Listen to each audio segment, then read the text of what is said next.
Hi friend, কেমন আছো তোমরা? আশা করি ভালোই আছো। আমি খুব ভালো আছি। দেখো তো এই গাছটা চেনো কিনা? আমরা তো ঘ্যাটকোল নামেই চিনি, তোমরা কি নামে জানো প্লিজ আমাকে বলো, আমি এটারই রেসিপি করে দেখাবো। এই যে আমি ঘ্যাটকোল নিয়ে নিয়েছি, এখন আমি এটাকে ভালো করে পরিষ্কার করে ধুয়ে এই ডাঁটাগুলো টুকরো টুকরো করে কাটবো এবং পাতাও নেব। এই যে ডাঁটাগুলো টুকরো টুকরো করে কেটে নিয়েছি আর এখানে নিয়েছি পাতা, আমি দুটো মিলে একটা রেসিপি করব। আর এইদিকে নিয়েছি দেখো 8-10টা মতো কাঁচা লঙ্কা আর নিয়েছি রসুন। এখানে তোমরা পেঁয়াজও দিতে পারো, কিন্তু আমার রসুনটাই বেশি ভালো লাগে। আর তোমরা এটা কাটার সময় অবশ্যই যেন হাতে সরষের তেল দিয়ে নেবে, তাহলে একটু চুলকাতে পারে। আর এই দুটো মিলে আমি এখন একটু ভাপ দিয়ে নেব। এই দেখো আমি ভাপ দিতে বসিয়ে দিয়েছি। আর এখানে দেখো জলের ভিতর কেমন কালো কালো লাগছে, এইগুলো আসলে ওইটার কষ, এইটা বের করার জন্য আমি ভাপাতে দিয়েছি।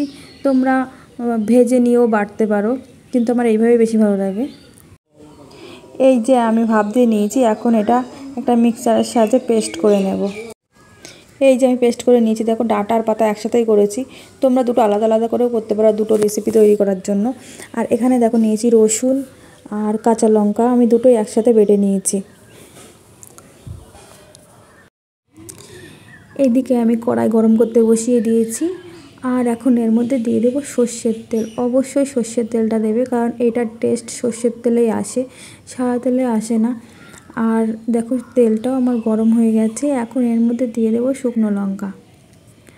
অনেকে আছে যে এটা ভয় খেতে চায় না, যে ঘ্যাটকোল খেলে গলা চুলকাবে, ভয় পায়। কিন্তু এটা অবশ্যই একটু ভাপ দিয়ে নিও, দেখো ওই কষটা বেরিয়ে গেলে একটুও গলা চুলকাবে না।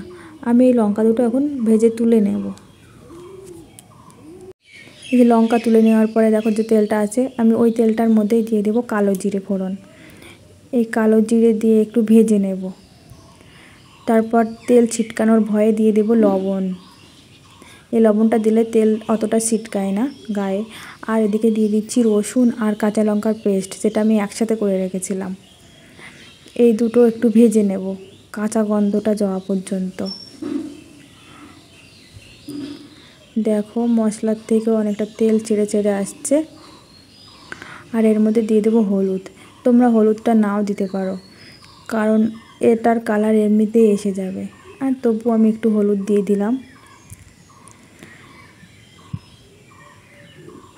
তো এখন দিয়ে দেব সেই ঘ্যাটকোল পাতা আর ডাঁটা বাটা।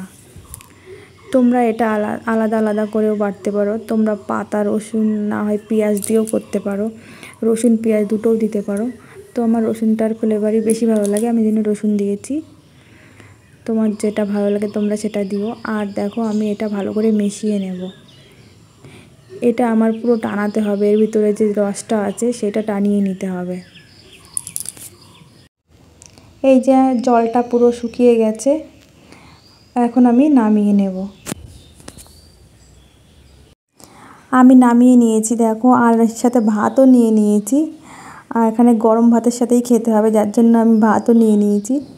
তো তোমরা বাড়িতে ট্রাই করো, দেখো খুব ভালো একটা রেসিপি।